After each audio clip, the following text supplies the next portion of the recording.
자, 이번 시간은 그 기본 이론 과정을 우리가 준비하도록 하겠습니다. 그래서 20회 주택관리사 보시험 20회 기본 이론 과정에서는 기초적인 이론 파트하고 전반적인 내용을 잡는 것을 기준으로 하겠습니다.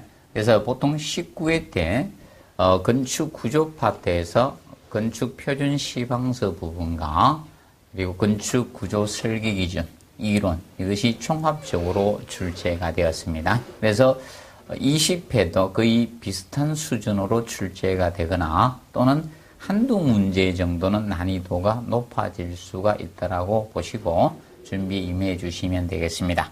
자, 그러면 건축 구조부터 출발해서 1장 총론 파트부터 들어가 보도록 하겠습니다. 그러면 1장 총론에서는 이 총론 파트에서는 기초적인 법령에 관련된 용어적인 측면이나 그리고 하중 그리고 각 구조의 특징이나 구조 방식 이런 부분에 대해서 언급을 하고 있습니다. 그렇지만 여기에서 가장 기본으로 잡아둬야 될 것은 이 두 파트가 됩니다. 건축물에 적용되는 이 하중 부분 개념하고 자 그리고 이 각 구조의 특징 부분, 이 부분에 대해서 자, 정확히 여러분들이 학습을 하시면 됩니다. 자, 그러면 이 하중 부분과 각 구조의 특징 분야에서 우리가 다룰 때 하나에서 두 문제 정도가 기출이 되고 있는데 19의 경우는 하중을 종합적으로 해서 시험 문제를 기출을 했습니다. 그러면 두 문제가 됐을 때는 하중과 구조 각각 한 문제씩 출제된다라고 보시면 되겠습니다.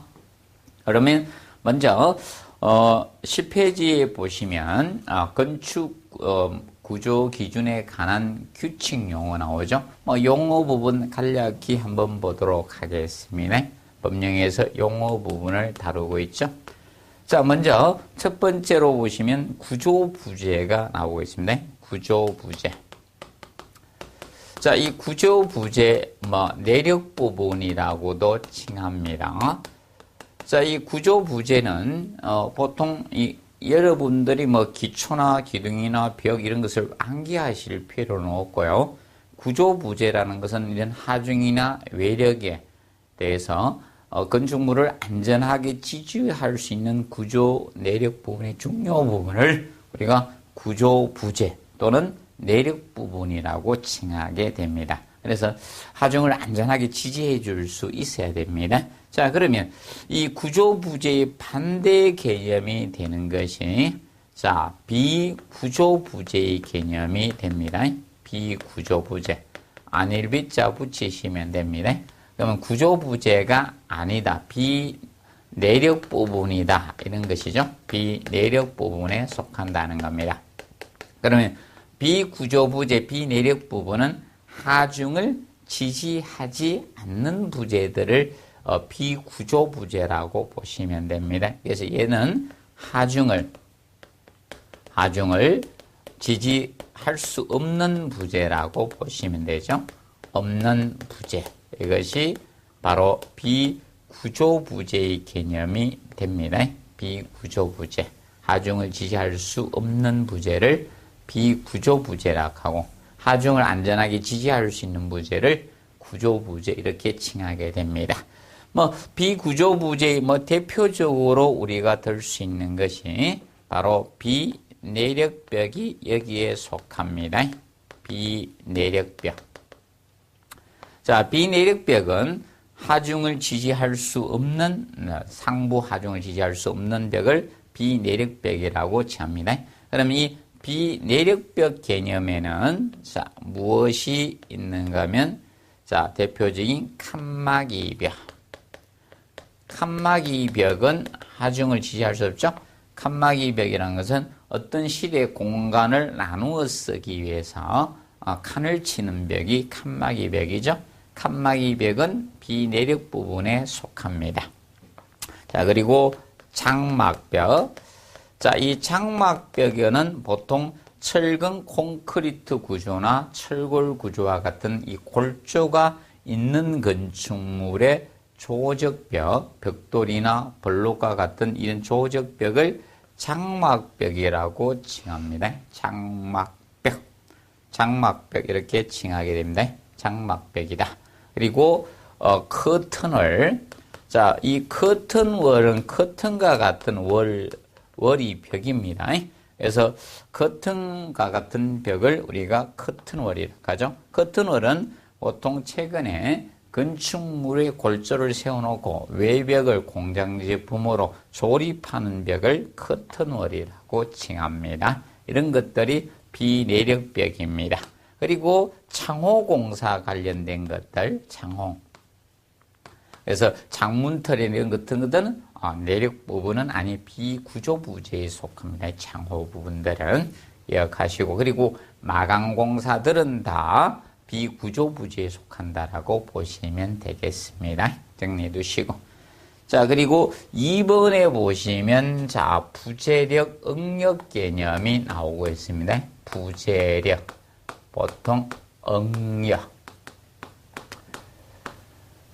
자, 이 부재력, 응력이라는 개념은 바로 이것을 의미합니다. 어떤 부재가 있었습니다. 여기에 하중이나 외력이 작용했어요. 하중이 작용했습니다. 누르는 힘이 작용했다. 그러면 이 부재 내부에 자 생기는 힘입니다.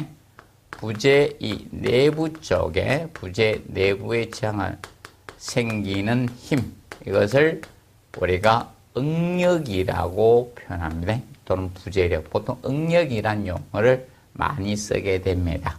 자, 그러면 여기 압축력이 작용되면 압축응력이 생기겠고요. 인장력, 잡아당기는 힘이 작용되면 인장응력이 생기겠죠. 이런 전단력이 생기면 전단응력, 이렇게 부재 내부에 생기는 힘을 부재력, 응력이라고 합니다.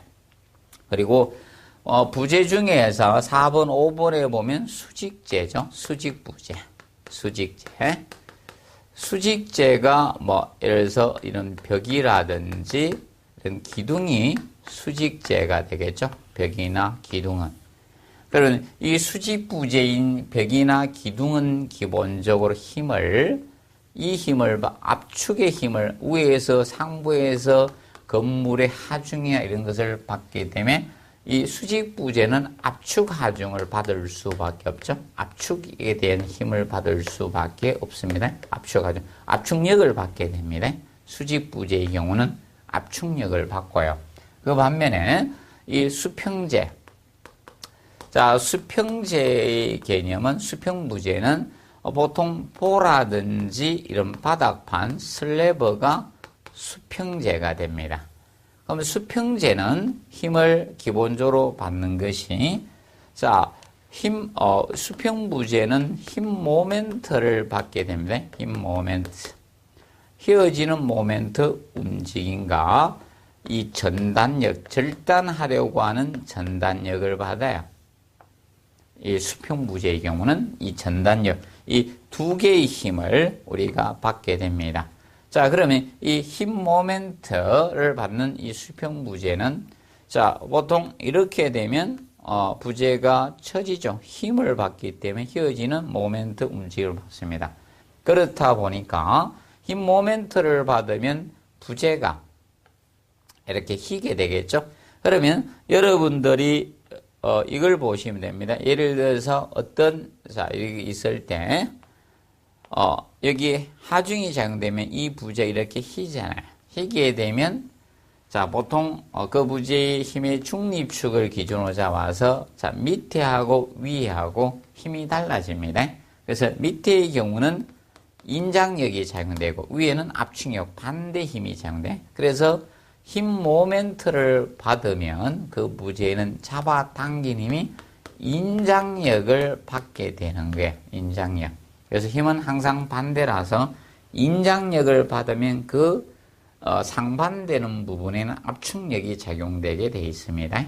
자, 그래서 대표적으로 여러분들이 이겁니다. 우리 얼굴을 봤을 때도 눈을 크게 뜹니다. 눈을 크게 뜨면 눈이 째질 것처럼 크게 뜨겠죠? 그러면 이마 부분에 주름살이 집니다. 압축력이 지는 것 같이. 그래서 힘은 상반된다. 힘 모멘트를 받게 되면, 자, 이렇게 휘게 되면 밑에는 당겨집니다. 근데 위에는 압축, 주름살이죠. 압축력이 생깁니다. 그럼 힘 모멘트를 받게 되면 그 부재에는 인장력, 잡아당기는 힘이 생길 수밖에 없습니다. 자, 그래서 인장하중을 받는 거예요. 그래서 수직재는 압축력을 받고요. 수평재는 인장력을 받게 되는 겁니다. 기본적으로 정리를 해 두시고. 그래서 여기에서는 역사상 한 번 딱 나왔는데, 막 기둥 가지고 인장으로 이렇게 출제를 한번 했었습니다. 그래서 압축이란 거, 수직재는 압축, 그리고 수평재는 힘 모멘트하고 전단력을 받습니다. 그래서 힘 모멘트를 받게 되면 기본적으로 인장력이 적용된다는 점을 알아두시고요.